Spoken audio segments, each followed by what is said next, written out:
حضرات یہ ایک کوشچن آیا ہے کہ ہمیں غائب ایمان لانے کے لیے کہا گیا ہے اور یہ کہا گیا ہے کہ دلیل اور حقیقت نہ بھی ہو تو آپ نے غائب چیز پہ ایمان لانا، مگر آپ نے ایمان بالغیب کی آپ نے اگر تھوڑی سی وضاحت طلب کی ہو تو آپ کو پتہ ہونا چاہیے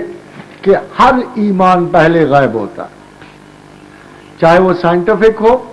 چاہے نان سائنٹیفک ہو۔ پہلے اس کا تھیسس اور تصور بنانا پڑتا ہے ذہن میں، اس کے بعد ہم اس کی تحقیق و جستجو کرتے ہیں اور پھر اس کے کسی مطلق نتیجے پہ پہنچتے ہیں۔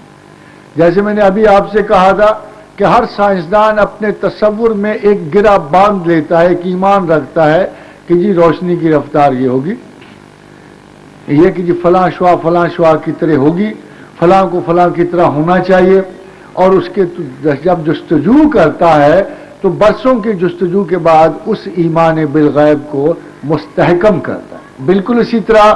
جب ہمیں ایمان بالغیب رکھنے کو کہا گیا تو ہمیں یہ دو طریقے ہیں، خاطر اللہ فلسفے کا طریقہ ہے، اللہ سب سے بڑا فلاسفر ہے،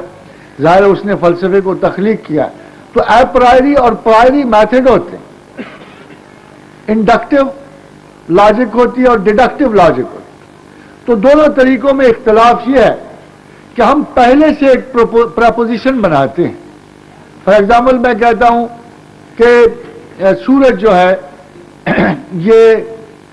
زمین سے طلوع ہوتا ہے، جب میں یہ تھیسس بنا لیتا ہوں تو پھر میں تحقیق شروع کرتا ہوں اور بالآخر میں یہ کہ جیسے حضرت ابراہیم علیہ السلام نے کہا کہ سورج خدا ہوگا، پھر تحقیق و جستجو شروع کی اور بالآخر اس نتیجے پہنچے کہ نہیں، سورج تو ڈوبتا ہے، اس کی تو زندگی اپنے اختیار میں نہیں ہے، یہ تو روٹین میں لگا ہوا ہے اور خدا اتنا مجبور بھی نہیں ہو سکتا، تو کہا انہ لا یحب الغافلین کہ میں زوال پذیر کو خدا نہیں سمجھتا۔ اسی طرح ایمان بالغیب میں خدا آپ سے یہ کہہ رہا ہے کہ ایک ایمان رکھو پھر اس کے بعد جستجو کرو، جیسے وہ آپ کو کہہ رہا ہے لا الہ الا اللہ، کہ پہلے یہ کہو کہ اللہ نہیں ہے، پھر کہنا کہ اللہ ہے، مگر اس کا کیا مطلب ہوا کلمہ کا؟ یہ متکلمین کے لیے بڑی سعادت ہے یہ کلمہ کہ پہلے اسلام کا مسلمان ہونے کے ساتھ ہی آپ کو ڈائلیکٹکس میں جانا پڑتا ہے، تھیسس اور اینٹی تھیسس دونوں ایک ہی کلمے میں آ گئے کہ پہلے کہو لا الہ، اگر میں نے لا الہ کہہ دیا تو میں الا اللہ کیوں کہوں گا، اور اگر میں نے الا اللہ کہنا ہے تو میں لا الہ کیوں کہوں گا؟ تو خدا یہ کہنا چاہتا ہے کہ پرکھ لو، جانچ لو اور ہر چیز کو خدا نہ سمجھو، اور جس کو خدا سمجھتے ہو، جس کو الہ سمجھتے ہو، اس کو بھی اچھی طرح جانچ پرکھ لو گے تو پھر صرف ایک اللہ باقی رہے گا۔ فار ایگزامپل طاقت کے میزان میں، حرص و ہوا میں، غلبہ اور قدرت میں اللہ ایک انتہائی معمولی مگر قابل فہم مثال دیتا ہے۔ کہتا دیکھو یار، وَلَوْ كَانَ فِيهِمَا آلِهَةٌ إِلَّا اللَّهُ لَهُ لَفَسَدَتَا، اگر کائنات میں دو خدا ہوتے تو فساد ہو جاتا۔